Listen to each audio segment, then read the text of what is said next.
એવો પવન ફૂંકાયો કે સિમેન્ટના પતરા પણ ઉડી ગયા છે। બનાસકાંઠામાં મિની વાવાઝોડાએ આતંક મચાવ્યો છે।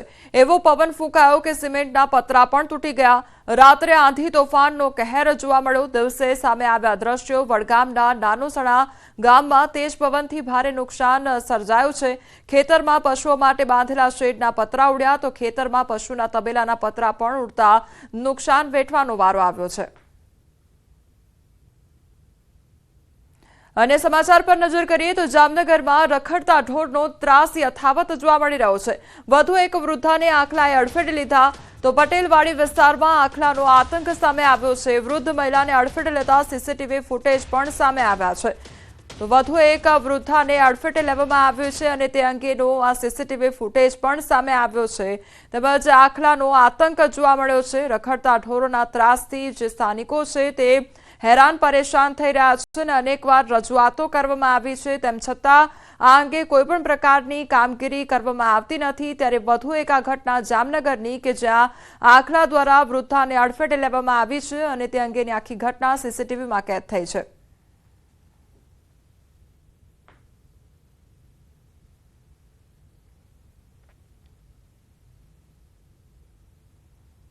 આ તરફ દ્વારકામાં પણ રખડતા ઢોરનો ત્રાસ વધી રહ્યો છે। એમજી રોડ પર આખલાઓ રોડને બાનમાં લઈ લીધો છે। જાહેર રોડ પર બે આખલાના યુદ્ધથી દર્શન કરવા આવતા યાત્રિકોના શ્વાસ અદ્ધર ચડ્યા છે।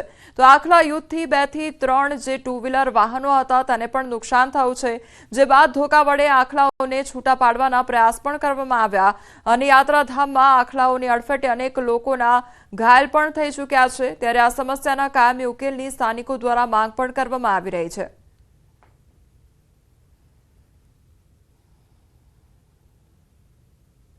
અંબાજીમાં જંગલ વિસ્તારમાં આગ લાગવાની ઘટના બની છે। અંબાજીના ગબ્બર પાછળના જંગલમાં આગ લાગી તો જંગલમાં આગના કારણે અનેક વૃક્ષોને નુકસાન થયું છે। આગ પર કાબુ મેળવવાનો પ્રયાસ પણ હાથ ધરવામાં આવ્યો હતો અને પછી ભારે જહેમત બાદ આગ પર કાબુ મેળવી લેવામાં આવ્યો છે। તો અંબાજીનો આ સમગ્ર મામલો કે જ્યાં આગ લાગવાની ઘટના બની હતી અને ત્યારબાદ આગ પર કાબુ મેળવી લેવામાં આવ્યો છે। વડોદરાના જાંબુઆ પાસે ગોઝારો અકસ્માત સર્જાયો છે। રોંગ સાઈડ આવતા બાઇક ચાલકને નડ્યો અકસ્માત તો ઇકો કારની ટક્કરે યુવકનું મોત નીપજ્યું છે। બાઇક ચાલક ડિવાઈડર સાથે ભટકાયો તો બાઇક ચાલકની પાછળ બેઠેલો વ્યક્તિ ઘાયલ થયો છે। અકસ્માત બાદ ઇકો કાર ચાલક ઘટનાસ્થળથી ફરાર થઈ ગયો છે।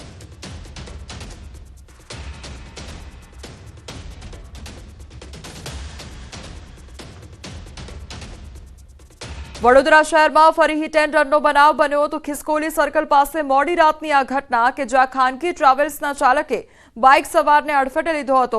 ટ્રાવેલ્સ ચાલકે રોંગ સાઈડ યુટર્ન મારતા સર્જાયો અકસ્માત। અકસ્માતની ઘટનાના સીસીટીવી ફૂટેજ સામે આવ્યા। અકસ્માત બાદ બાઇક સવાર રોડ પર પછડાતો નજરે પડ્યો તો ખાનગી ટ્રાવેલ્સનો ડ્રાઈવર અકસ્માત સર્જી બસ મૂકી ત્યાંથી ફરાર થઈ ગયો। બાઇક સવારનું સારવાર દરમિયાન મોત નીપજ્યું છે તો બાઇક સવાર યુવક મિકેનિકલ એન્જિનિયરિંગનો અભ્યાસ કરતો હતો અને અટલાદરા પોલીસે ગુનો નોંધી વધુ તપાસ હાથ ધરી છે।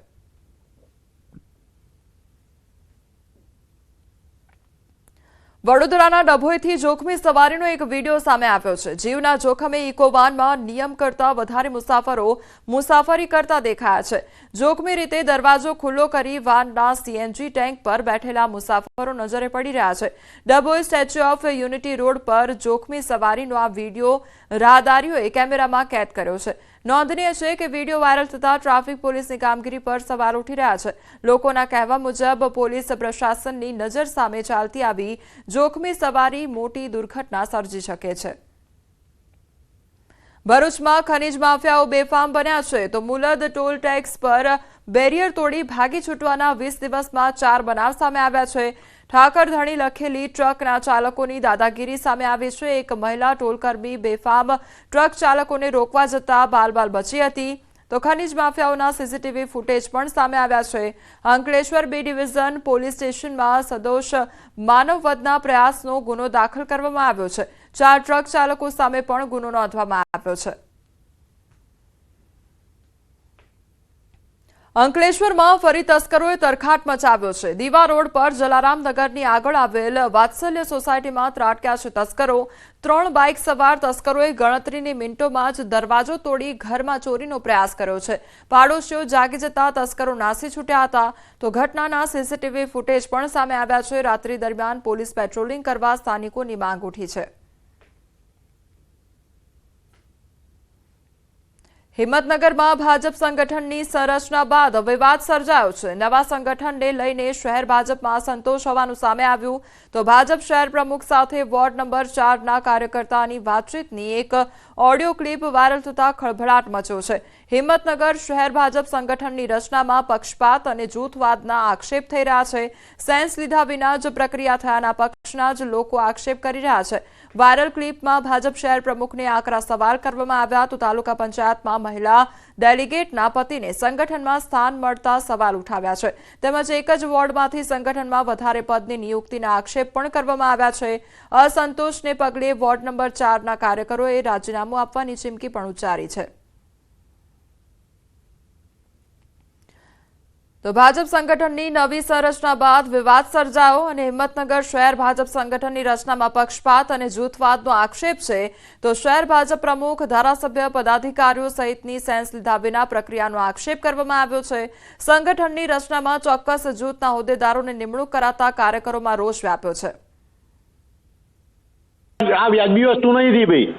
અરે આમાં જિલ્લાએ નક્કી કર્યું છે। અરે જિલ્લાએ નક્કી કર્યું તો જિલ્લામાં તમે શહેરના પ્રમુખ છો યાર, જવાબદાર વ્યક્તિ છો એક તમે યાર, પણ યાર એક જ વોર્ડના તમે ત્રણ મુકા પેલો ડેલિગેટ છે એની વાઇફ તો એને બી તમે બનાવી દો, એને શહેરના કોઈ લેવા દેવા નથી। મારી પહેલી પ્રાયોરિટી માં કાર્યકર્તા છે, કશું નહીં મારે।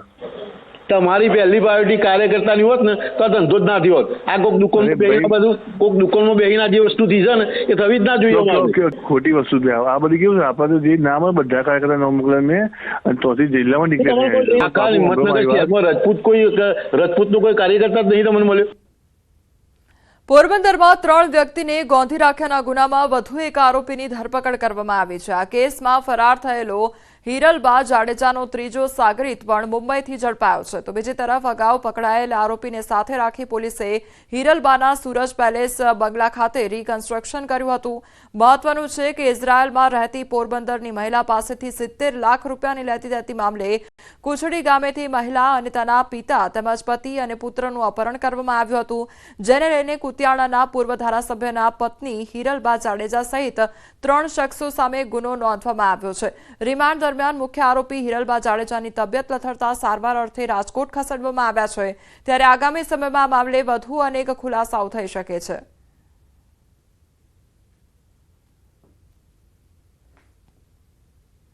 ભાવનગર જિલ્લાના ભાલ પંથકમાં આવેલા સનેસ ગામમાં છેલ્લા 10 વર્ષથી પીવાના પાણીની ભારે સમસ્યા છે। દર વર્ષે ભર ઉનાળામાં ગામના લોકોને પીવાના પાણી માટે વલખા મારવો પડે છે, ત્યારે આશરે 2000ની વસ્તી ધરાવતા આ ગામના લોકો હવે તળાવનું ગંદુ પાણી પીવા માટે મજબૂર બન્યા છે। તળાવનું પાણી પીને ગામના લોકો બીમારીનો ભોગ બની રહ્યા છે।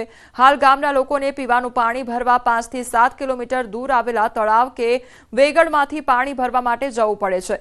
એક તરફ ગામડાના લોકો મજૂરી કરી ગુજરાન ચલાવે છે અને બીજી તરફ પાણીની સમસ્યાને પગલે લોકો પોતાના કામ પર જઈ શકતા નથી। તંત્રને પાણી માટે અનેક રજૂઆત કર્યા છતાં પાણી ન મળતા ગામ લોકો રોષે ભરાયા છે। પાણી અમારા ગામથી 5 કિલોમીટર દૂર અમારું તળાવ છે, ત્યાંથી વાપરવાનું લાવી છે। પ્રદૂષિત પાણી પીવાથી ઘણા ગામના જે બાળકો છે મોટા છે અને અવારનવાર માંદા પડે છે। 10 વર્ષ થયા પાણી નથી આવતું ને ઠામું કોક ભરવા દે, કોક ભરવા જાય ને એમાંથી પાણી દે અમને પીવાનું, ન કોઈ દે નહીં ને આપણે તળાવનું વાપરીએ છીએ પાણી ને 2 ફેરી તો દાખલ કરવા પડ્યા છોકરીઓને। વાત જ જવા મળતું જ નથી કાંઈ, તળાવનું જેવું તેવું છે વાપરવી છીએ ને આ છોકરા બધા દયા સડે અમને ઘડો હાંડો પાણી અમને આપે તો એને આ પીવી, બાકીનું તો આ વાપરવાનું તળાવનું અંધારું પાણી હાવ। તો ભાવનગરનો આ મામલો કે જ્યાં લોકોને પાણી માટે વલખા મારવા પડી રહ્યા છે અને લોકોને પીવાનું પાણી પણ નથી મળી રહ્યું।